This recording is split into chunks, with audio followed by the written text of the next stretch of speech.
I don't know who the fuck does it, but we're about to find out. Oh!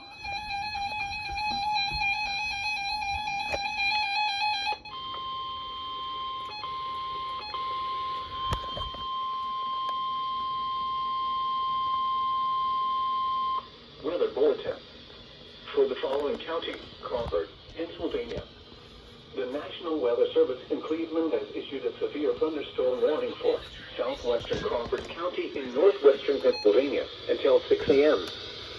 5:23 a.m. A severe thunderstorm was located over Atlantic, or 11 miles southwest of Meadville, moving southeast at 45 miles per hour.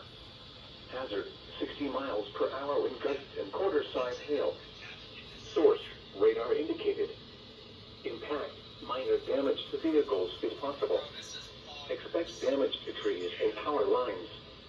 Locations impacted include Meadville, Harmonsburg, Adamsville, Atlantic, Pymatuning Central, Cockratton, Conneaut-Lake, Jamestown, Conneaut-Lake Shore, Geneva, and Hartstown.